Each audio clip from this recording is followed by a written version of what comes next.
Hello. हाँ, अभी आ रही है आवाज? मैडम आपकी आवाज नहीं ऑडियो। हाँ ठीक है। ओके तो नहीं नहीं। हाँ, तो मैं विनीता सिंह आपके लिए आज लाई हूँ अपनी हिंदी लोक भारती की 9वीं कविता, जिसका नाम है वरदान मांगूंगा नहीं। इसके कवि है शिव मंगल सिंह सुमन, जो कि हिंदी के एक बहुत ही प्रगतिवादी लेखन के विख्यात कवि है और उन्होंने ये कविता लिखी है। इस कविता में 5 पद्यांश हैं। वो 5 पद्यांश एक ही पीरियड में कवर कर पाना मुश्किल है, इसलिए मैंने अपनी कविता को 2 भागों में बांटा है। तो आज हम इस कविता के 3 पद्यांश के शब्दार्थ और भावार्थ देखेंगे और बाकी के जो 2 पद्यांश देखेंगे उसे हम अपनी अगली पीरियड में या अगले सेशन में लेंगे। तो जैसा कि मैंने आपको बताया, हमारी आज की कविता का नाम है वरदान मांगूंगा नहीं और इसके हेलो। कवि हैं शिव मंगल सिंह सुमन। हेलो।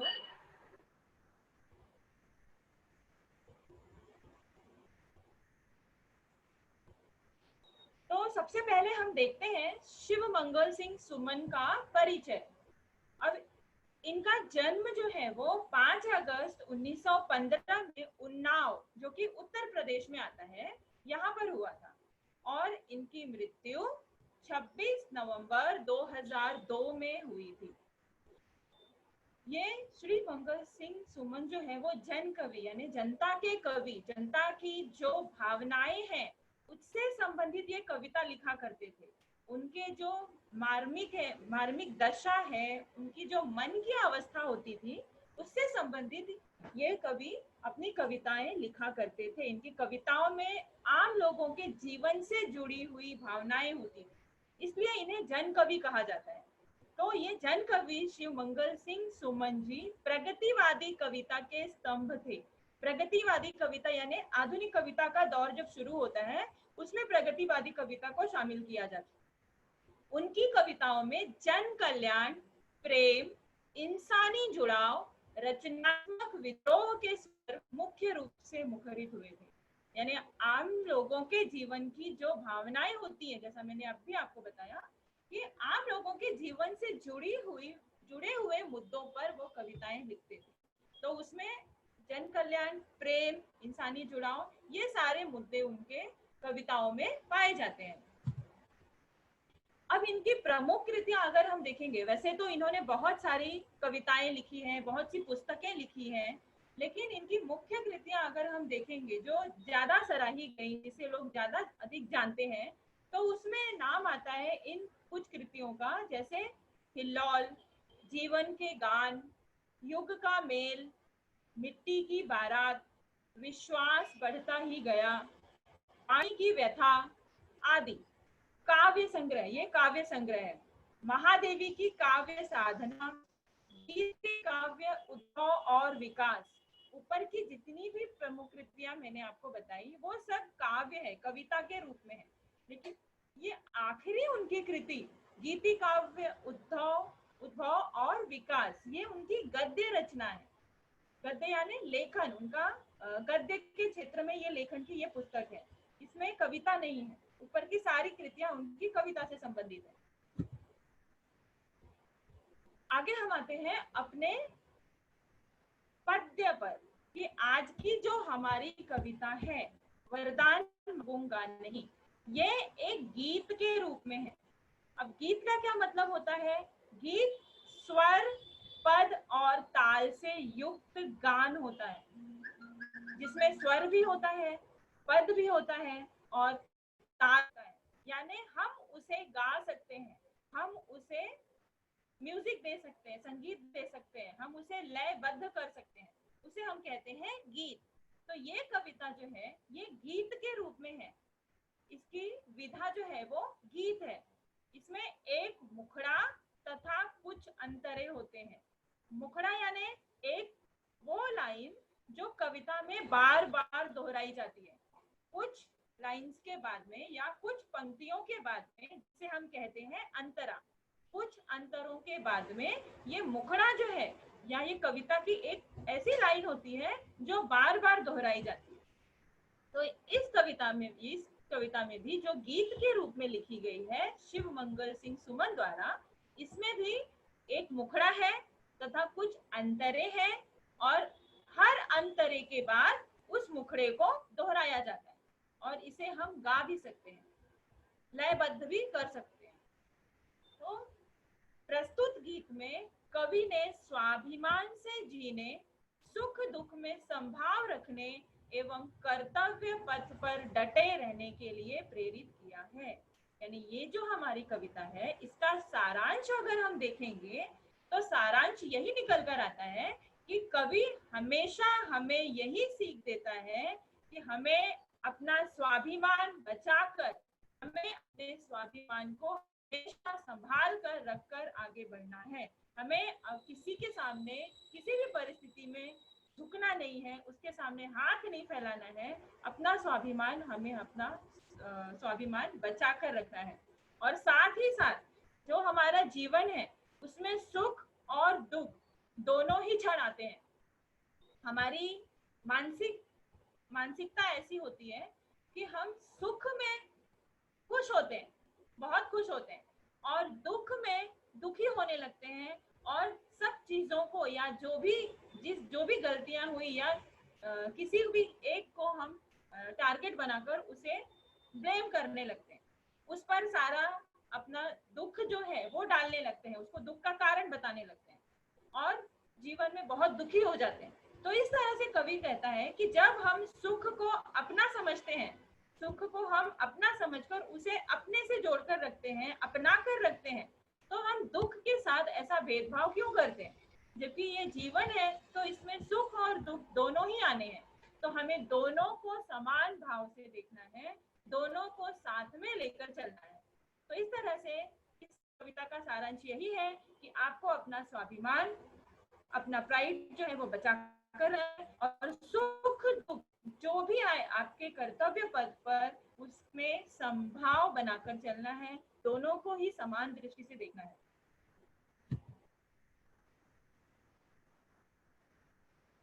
अब हम आते हैं अपनी कविता के पहले पद्यांश पर।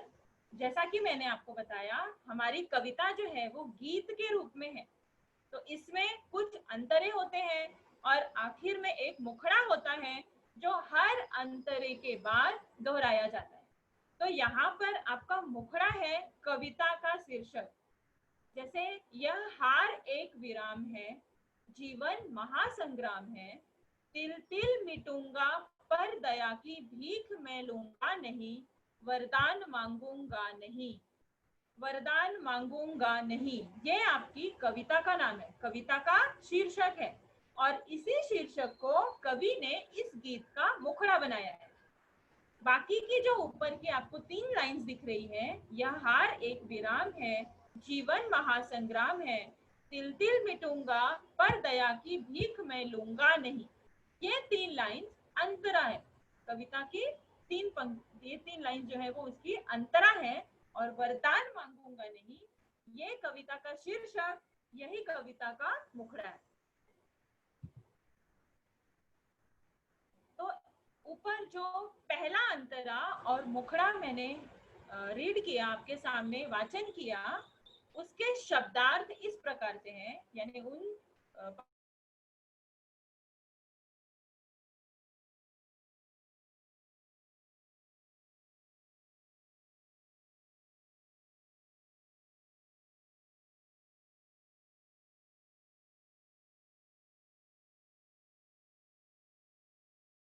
संग्राम, संग्राम का अर्थ होता है महान युद्ध या संघर्ष।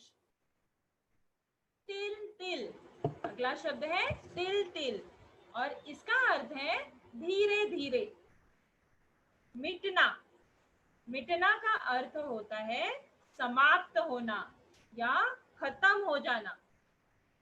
भीख मांगना, भीख मांगना का सरल अर्थ होता है याचना करना या किसी के सामने गिड़गिड़ाना।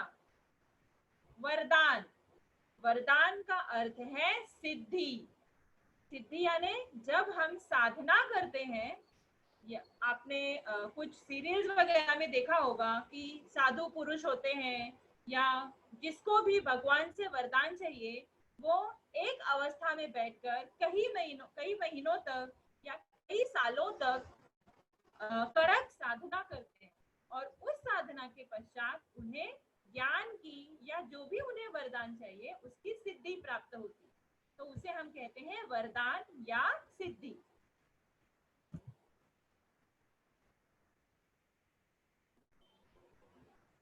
अब इन पंक्तियों का अर्थ या भावार्थ अगर हम बात करते हैं तो वो इस तरह से निकल कर आता है कि कवि जो है वो हमें उदाहरण देता है महासंग्राम का या महायुद्ध का, अपने जीवन में होने वाले संघर्षों से।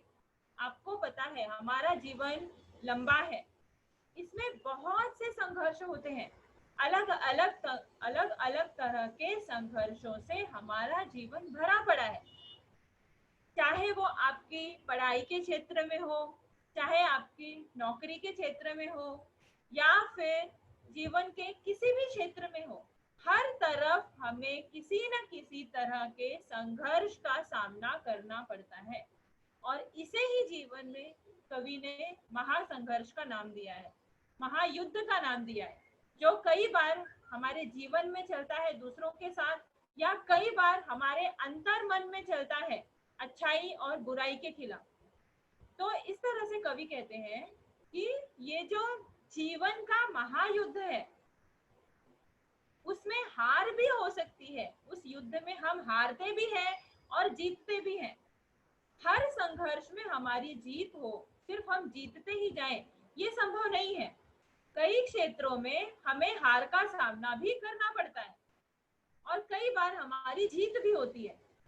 यदि जीवन संघर्ष में हार का सामना करना पड़े तो मनुष्य को घबराना नहीं चाहिए, क्योंकि हार जो है हमें पता है जब हम किसी भी संघर्ष का हिस्सा होंगे तो उसमें हमें हार भी मिलने वाली है और जीत भी मिलने वाली है।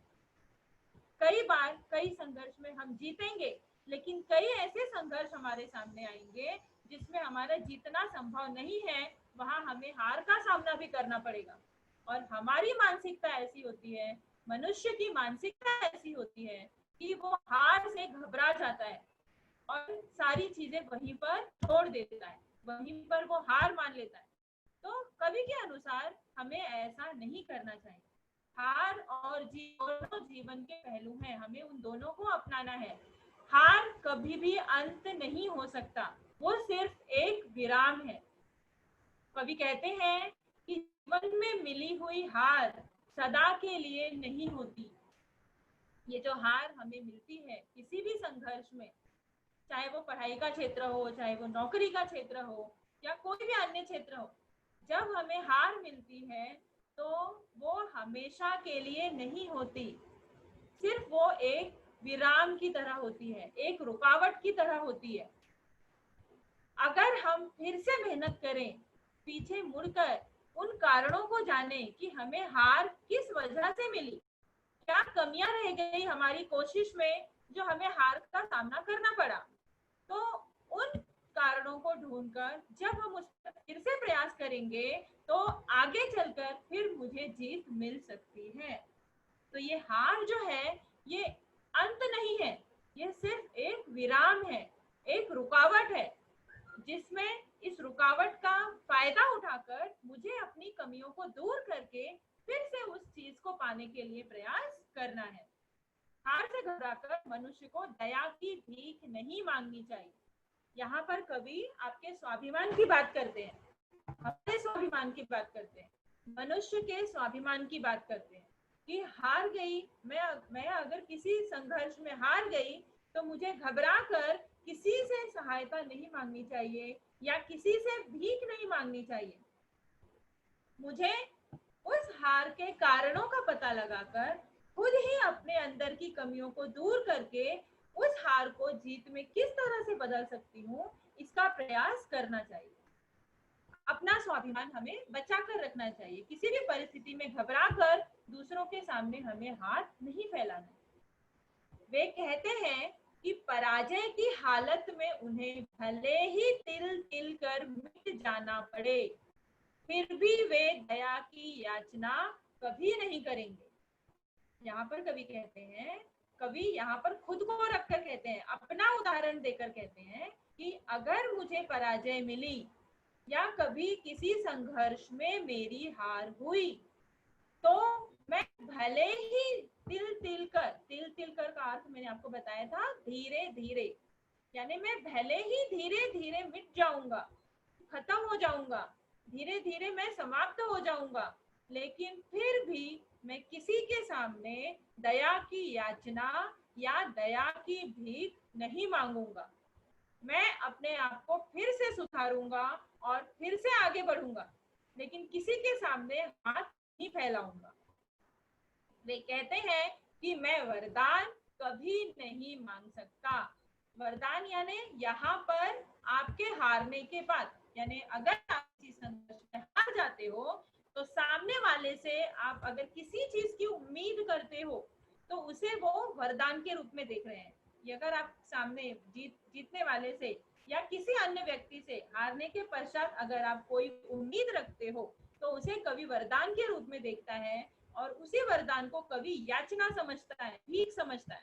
तो इसीलिए वो कहते हैं कि अगर आपकी हार होती भी है तो उन हार के क्षणों को, उन रुकावट के क्षणों को आप अपनी जीत में बदलने का प्रयास करो, अपने स्वाभिमान को बनाए रखो और किसी के सामने हाथ मत फैलाओ।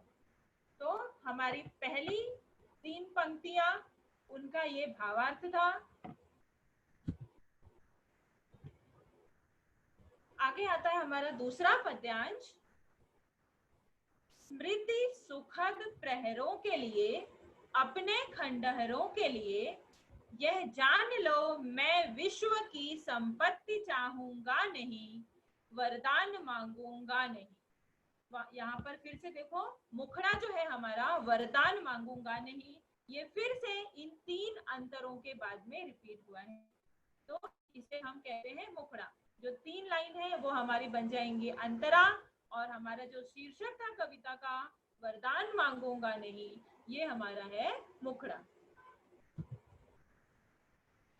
अब इसके शब्दार्थ इस प्रकार से हैं। स्मृति, स्मृति का मतलब होता है हमारी यादें या याददाश्त। जो हमारी यादों में कुछ चीजें होती हैं उसे हम कहते हैं स्मृति।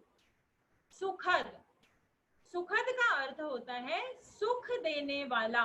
अब वो सुख देने वाला कोई व्यक्ति भी हो सकता है या कोई क्षण भी हो सकता है, पल भी हो सकता है, या आनंददायक। सुखद का एक मतलब होता है आनंददायक, यानी जो हमें आनंद देता है या जो हमारे मन को अच्छा लगता है।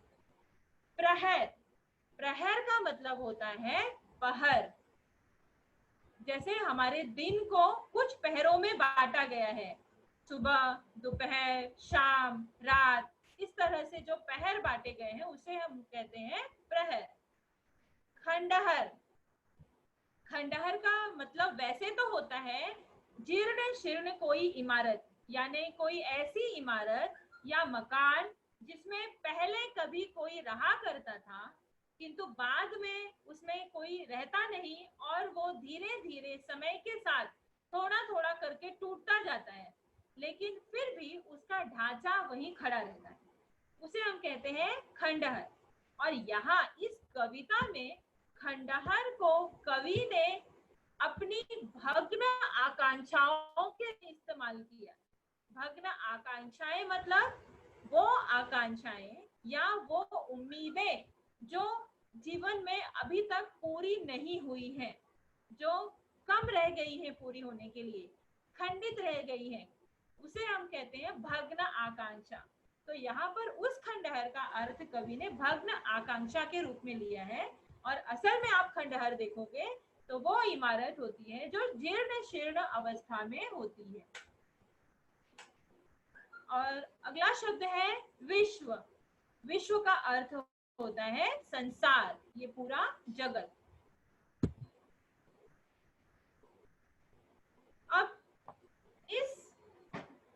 इन लाइंस का अर्थ अगर हम देखने जाएंगे, सरल भावार्थ अगर हम देखने जाएंगे, तो वो इस प्रकार से आता है कि कवि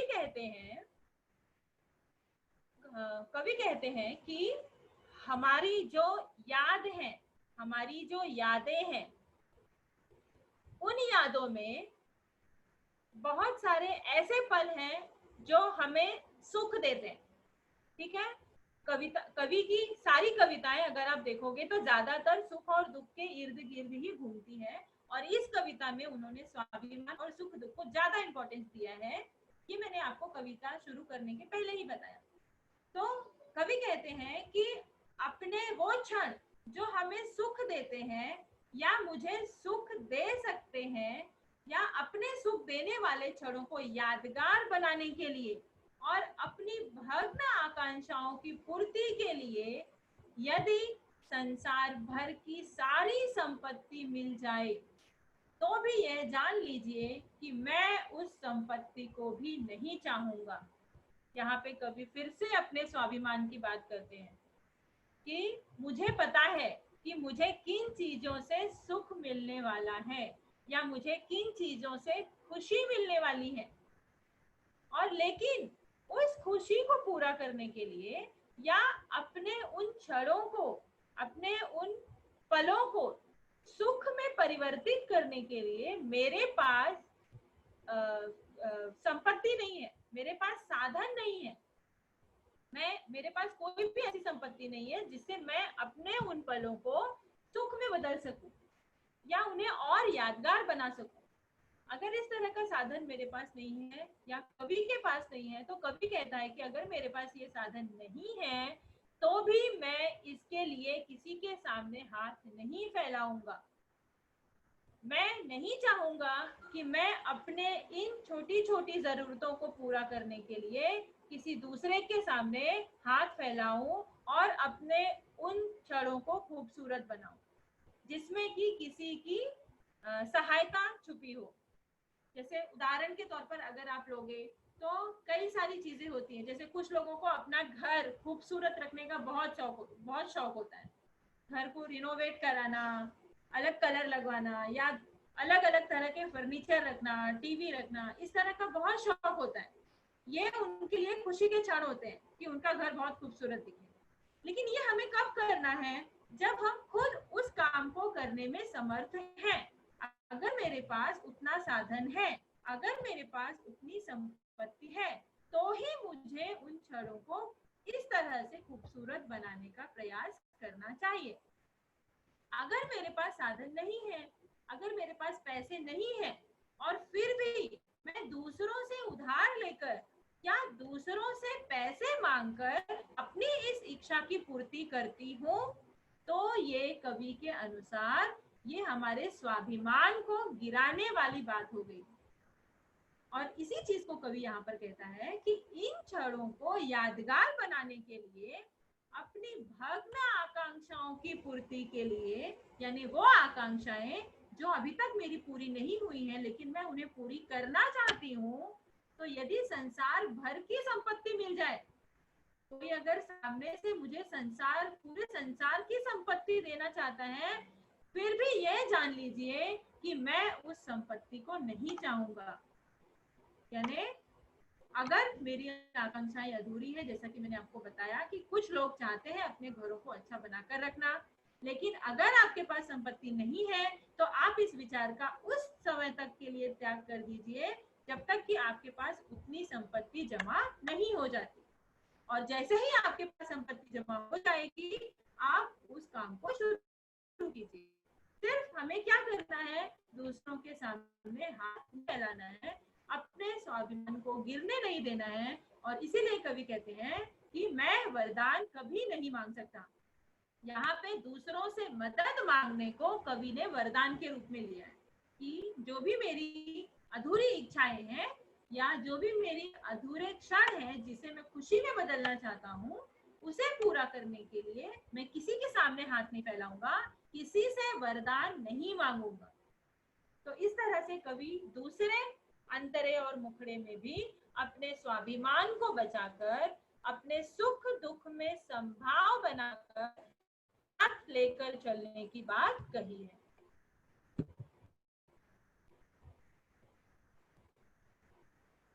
अब हमारी अगली लाइंस आती है, क्या हार में क्या जीत में किंचित नहीं भयभीत मैं, संघर्ष पथ पर जो मिले यह भी सही वह भी सही। ये हमारा अंतरा है। अंतरा फिर से मैं बता रही हूँ, कविता की लाइंस होती है, जो कवि का जो मुख्य भावार्थ होता है या कवि जो मेन कहना चाहता है वो इस अंतरे के माध्यम से कहता है। इस अंतरे में वो उदाहरण देता है और मुखड़े के माध्यम से वो अपनी कविता के शीर्षक को या उसके कविता का जो मुख्य अर्थ होता है। यहाँ पर हमारा अंतरा है, क्या हार में क्या जीत में किंचित नहीं भयभीत मैं, संघर्ष पथ पर जो मिले यह भी सही वह भी सही। ये हमारा अंतरा और मुखड़ा है कविता का हमारा शीर्षक, वरदान मांगूंगा नहीं। यानी यहाँ पर भी कवि अपने स्वाभिमान को बचा कर रखने की बात करता है। अब इसका शब्दार्थ हम देखेंगे जो इस प्रकार से है, किंचित। किंचित का अर्थ होता है जरा सा भी, यानी थोड़ा सा भी।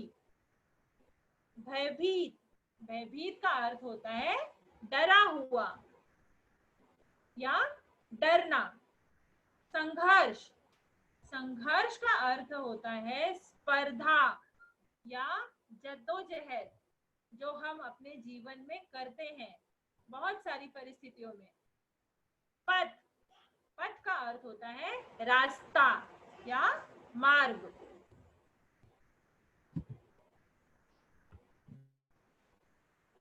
अब इन अंतरों और मुखड़ों के माध्यम से कवि कहते हैं कि कवि के लिए हार जीत कोई मायने नहीं रखती। आपको पता है कवि ने कविता की शुरुआत में ही बताया कि हार और जीत दोनों ही हमारे जीवन में जरूरी है। जीत से हमने मेहनत कितनी की, हमें सफलता मिलनी चाहिए, ये समझ में आता है। जब जीत मिलती है तो हमें समझ में आता है कि हमने मेहनत जो है वो सही दिशा में की थी और उस मेहनत की वजह से हमें सफलता मिली। लेकिन अगर किसी परिस्थिति में या किसी संघर्ष में हमारी हार होती है तो उससे ये पता चलता है कि उस हार को जीत में बदलने के लिए मुझे जितनी मेहनत करनी चाहिए थी या मुझे जितनी कोशिश करनी चाहिए उतनी कोशिश मैं नहीं कर सकी। हमारी कोशिश में या हमारी मेहनत में किसी न किसी तरह की कोई कमी रह गई, इस वजह से उस हार का सामना हमें करना पड़ा। तो इसलिए कवि कहते हैं कि हार और जीत उनके लिए कोई मायने नहीं रखता। वे कहते हैं कि मुझे हार का सामना करना पड़े या मेरी जीत हो, मुझे इसकी चिंता नहीं, क्योंकि वो जानते हैं कि आज अगर मेरी जीत हुई है वो मेरी ही मेहनत का नतीजा है। मैंने पूर्व में जो इस जीत को पाने के लिए मेहनत की थी या प्रयास किए थे वो उसी का नतीजा है कि वो जीत हमें आज मिली है। और अगर मुझे हार मिली है तो इसका अर्थ है कि मुझे अपने आप में अभी कुछ सुधार करने बाकी है। कुछ ऐसी चीजें हैं या कुछ ऐसे मुद्दे रह गए हैं जिन पर मैंने पूरी तरह से प्रयास नहीं किया है और उस पर प्रयास करके उस रुकावट के क्षण का इस्तेमाल करके मैं फिर से अपनी हार को भविष्य में जीत में बदल सकता हूँ। इससे कवि कहता है कि उनके लिए ये हार और जीत किसी तरह का कोई मायना नहीं रखती। मैं इससे तनिक भी नहीं डरता। कवि कहते हैं कि वो इस हार और जीत के खेल से थोड़ा भी नहीं डरते। हाँ, संघर्ष करते हुए मुझे हार मिले या जीत उसे सहर्ष स्वीकार करूंगा। ये कवि कहते हैं कि हार और जीत हमारे जीवन के ही पहलू हैं, हमें उसे स्वीकार करना सीखना चाहिए।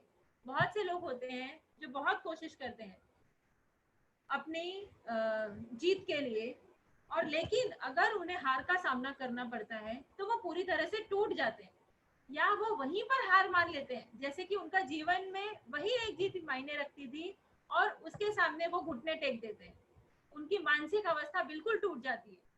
जैसे अगर आप उदाहरण दोगे तो आप उदाहरण के तौर पे हम अपने रोज के जीवन की बात लेते हैं। जैसे आप परीक्षा में बैठते हो, अब 9वीं की परीक्षा आप दोगे, क्लास में 40, 50, 60 बच्चे होते हैं। सारे के सारे बच्चे टॉप नहीं करते, सारे के सारे बच्चे डिस्टिंक्शन में नहीं आते। कुछ बच्चे ऐसे होते हैं जो बहुत अच्छे मार्क्स लेते हैं, हर सब्जेक्ट में वो अच्छा कर लेते हैं, हर विषय में अच्छा करते हैं, पास होते हैं। कुछ बच्चे होते हैं जो सिर्फ पास हो पाते हैं और कुछ बच्चे ऐसे भी होते हैं जो कुछ विषयों में या उस कक्षा में फेल भी हो जाते हैं। तो यहाँ पर संघर्ष जो है इन तीनों ही तरह के बच्चों के सामने है। जो बच्चे हमेशा अच्छे नंबर लाते हैं या अच्छे नंबरों से पास होते हैं, वो अपने लिए एक टारगेट फिक्स करते हैं कि मुझे 90% मार्क्स लाने हैं या मुझे 80% मार्क्स लाने हैं। इस तरह से उनका टारगेट होता है, तो उसके लिए मेहनत करते हैं। जो बच्चे जस्ट पास होते हैं उनका टारगेट होता है कि मुझे और ज्यादा नंबर लेना है, और जो बच्चे फेल होते हैं उनका टारगेट होता है या उनका लक्ष्य होता है कि उन्हें पास हो जाना है, किसी भी तरह से मेहनत करके उन्हें पास हो जाना है। लेकिन अब ये तीनों के सामने, तीनों ही तरह के बच्चों के सामने अपने अपने अलग अलग लक्ष्य हैं। किसी को अधिक नंबर लेने हैं, किसी को सिर्फ पास हो जाना है। पास जो हर बार फेल होता है उसकी तो उतने ही लक्ष्य होंगे कि वो कम से कम पास हो जाए। तो इस तरह से हर बच्चे के सामने उसके अलग अलग लक्ष्य हैं और उसके लिए वो अलग अलग तरह से प्रयास करता है। लेकिन कई बार ऐसा होता है कि उन बच्चों के प्रयास सफल नहीं होते और परीक्षा में वो फिर से फेल हो गए या उन्हें कम अंक मिले तो वो वहीं पर टूट जाते हैं। और इस सिचुएशन में या इस परिस्थिति में वो क्या करते हैं, गलत कदम उठाते हैं, आत्महत्या का या सुसाइड का कदम उठाते हैं, जो कि कवि के अनुसार सही नहीं है। इसी चीज को कवि हमें समझाने का प्रयास कर रहा है कि हमने जिस चीज को पाने का प्रयास किया, हमने अपने सामने जो लक्ष्य रखा, वो अच्छी बात है, हमारे लिए वो बहुत अच्छी बात है। अगर हमारे सामने लक्ष्य होगा तो ही हम जीवन में आगे बढ़ते रहेंगे। तो हमें अपने सामने लक्ष्य को रखना है, लेकिन अगर उस लक्ष्य को पाने में हम समर्थ नहीं होते हैं, अगर उस संघर्ष में मेरी हार होती है, तो उसे मुझे खुशी खुशी स्वीकार करना है, ना कि अपने जीवन को समाप्त करना है। अपने जीवन को समाप्त करके या किसी भी तरह से अपने आप को नुकसान पहुंचाकर हमें नहीं जीना है। तो इस तरह से इस उदाहरण के माध्यम से हम समझ सकते हैं कि आपका जो भी लक्ष्य है आप उसे पाने के लिए भरपूर प्रयास करो। चाहे आपका पास होने का लक्ष्य हो, चाहे आपका 80% लाने का लक्ष्य हो, चाहे आपका 90% लाने का लक्ष्य हो, जो भी आपका लक्ष्य है उसे आप पूरी तरह से पाने की कोशिश करो। लेकिन अगर आप उसमें जीतते हो तो बहुत अच्छी बात है, ये आपके लिए खुशी की बात है। लेकिन अगर आप उसमें हारते हो तो अपने साथ कुछ किसी भी तरह की कोई गलत हरकत नहीं करो। उस हार को स्वीकार करना सीखो, अपने अंदर झांक कर देखो, अपने की गई मेहनत को झांक कर देखो कि आपने अपने लक्ष्य को पाने के लिए भरपूर मेहनत की थी या नहीं। इस तरह से अपने कमियों को झांक कर उस कमी को सुधार कर वापस से अपना लक्ष्य पाने की कोशिश करो। और जब आप अपनी कमियां सुधार कर फिर से आगे बढ़ोगे तो आपको जीत जरूर हासिल होगी। इसलिए कवि कहता है कि उन्हें जीत और हार से कोई फर्क नहीं पड़ता और आपको भी नहीं पड़ना चाहिए। आपको सिर्फ अपनी हार किस कारणों से हुई उस कारण को सुधारने का प्रयास करना चाहिए। आखिर में कवि कहता है, पर मैं किसी की कृपा का आकांक्षी नहीं हूँ। यानी मैं भले ही हार गया हूँ, मैं भले ही आज इस संघर्ष के सामने असफल हो गया हूँ, लेकिन फिर भी मैं किसी से किसी तरह की कृपा यानी दया या मदद की उम्मीद नहीं करता। मैं जो करूंगा खुद से करूंगा। बहुत से बच्चे होते हैं ना, जब फेल हो जाते हैं, या दूसरा उदाहरण अगर हम लेंगे, नौकरी के क्षेत्र में नौकरी नहीं मिलती, बहुत सारे इंटरव्यूज देते हैं लेकिन नौकरी नहीं मिलती, सिलेक्शन नहीं होता, तो भी बहुत से लोग टूट जाते हैं। दूसरों के सामने हाथ फैलाना शुरू करते हैं कि हाँ मुझे कहीं नौकरी दिलवा दो या कहीं नौकरी पर रख लो। वह जरूरत भी होती है लोगों को, लेकिन कवि कहता है कि हमें ऐसा नहीं करना है, हमें अपने स्वाभिमान को बचा कर रखना है। किसी की भी किसी तरह की कृपा या दया का पात्र हमें नहीं बनना है। और इसीलिए कवि कहता है कि कभी किसी से कोई वरदान नहीं मांग सकते। परिस्थिति चाहे जो हो, चाहे जैसी परिस्थिति हो, हर परिस्थिति को स्वीकार करना, हर परिस्थिति, हर संघर्ष से लड़ने की ताकत मेरे अंदर होनी चाहिए। मुझे किसी से किसी तरह की दया की उम्मीद, किसी से किसी तरह की कृपा की उम्मीद नहीं करनी है। अपनी कमियों को सुधार कर जीवन में आगे बढ़ते रहना।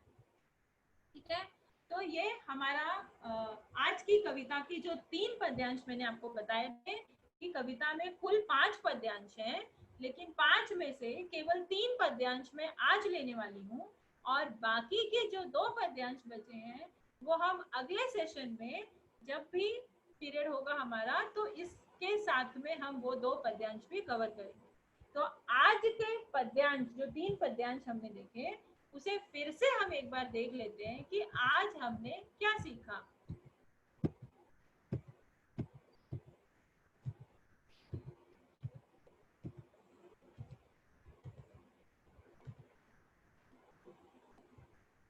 तो सबसे पहले हमारी कविता का नाम, जो कि आप कविता का नाम और कविता के कवि दोनों को याद रखना आपको जरूरी है। कई बार आपकी प्रश्न पत्रिका में इस तरह के प्रश्न पूछे जाते हैं।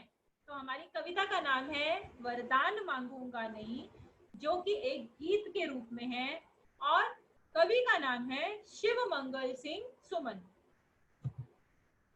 इनका परिचय आपको बताया था मैंने, जन्म, इनकी मृत्यु, और कवि जो है शिव मंगल सिंह सुमन जो है वो प्रगतिवादी कविता के लेखक हैं, और वो अपनी कविताओं के मध्य बिंदु में मानव की अलग अलग प्रकार की भावनाओं को केंद्र बिंदु बनाकर रखते थे।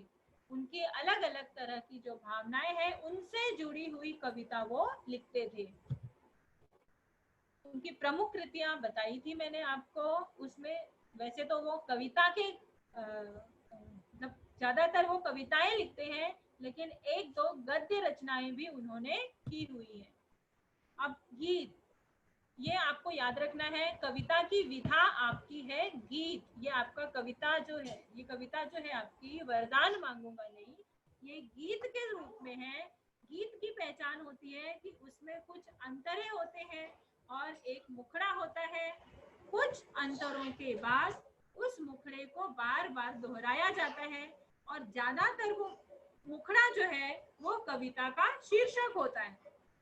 उसी शीर्षक को मुखड़े के रूप में इस्तेमाल करके मुखड़े को बार बार दोहराया जाता है। तो आप ये याद रखोगे कि गीत क्या है। गीत अंतरे और मुखड़े से बना होता है। कुछ अंतरों के बाद एक मुखड़ा होता है जो बार बार दोहराया जाता है, और गीत को स्वरबद्ध कर सकते हैं, वो गेय होता है, यानी हम उसे गा सकते हैं।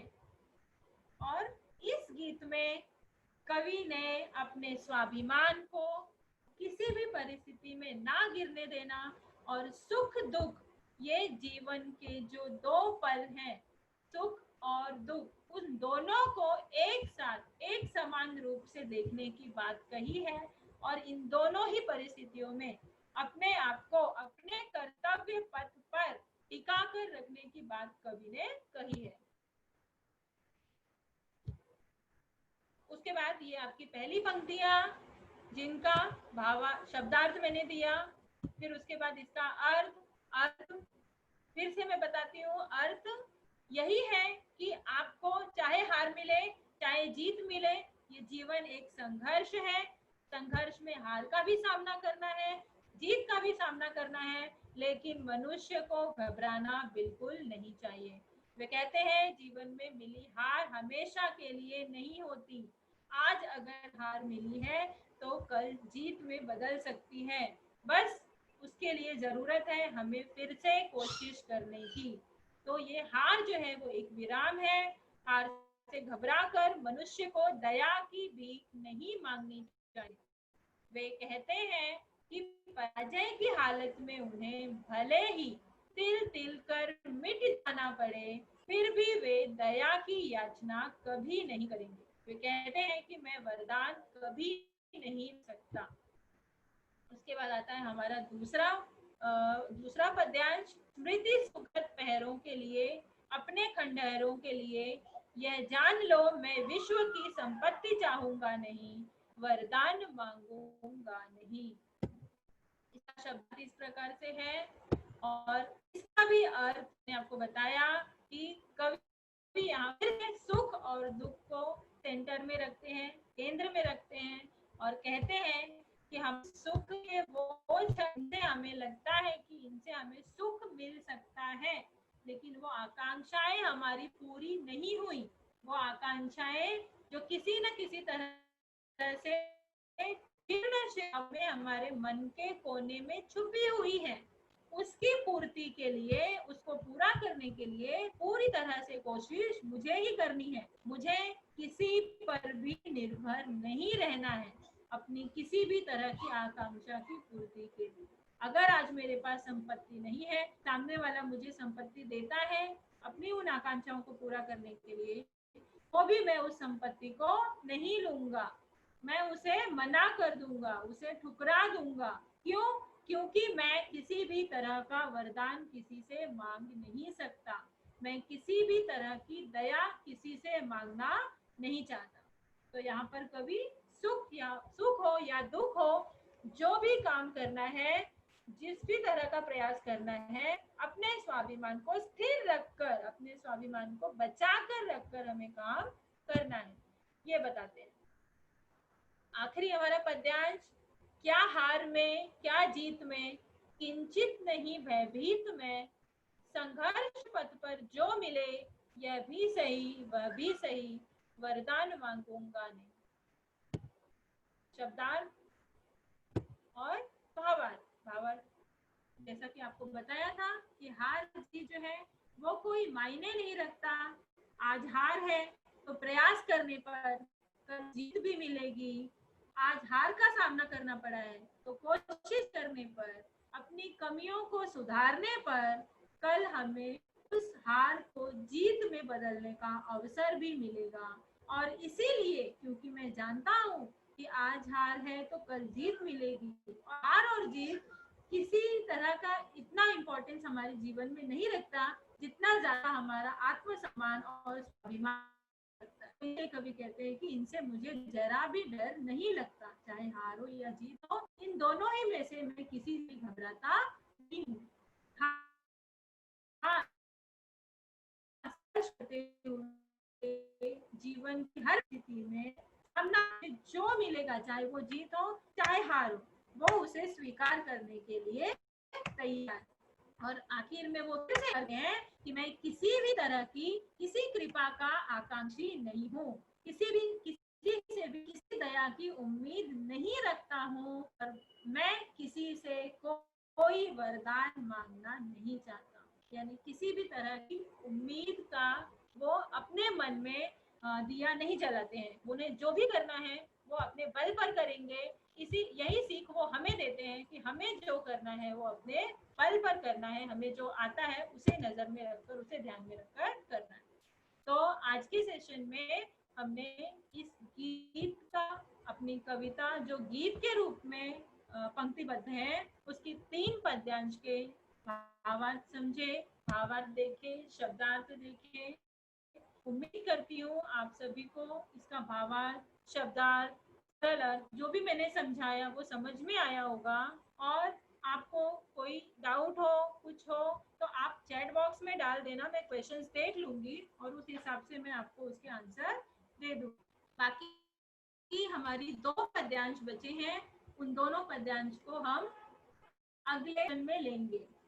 उस सेशन में लेने से पहले मैं फिर से आज बताया था वो फिर से एक बार आपके लिए रिपीट करूंगी और बाकी के जो पद्यांश बचे हैं उसे उसके भावार्थ और शब्दार्थ और सरलार्थ आपको समझाऊंगी। ठीक है, तो यहाँ पर मैं आज आपका अपना फिर का जो पाठ है, जो कविता है, वो यहाँ पर समाप्त करती हूँ और अगले पीरियड में हम फिर से मिलेंगे। धन्यवाद।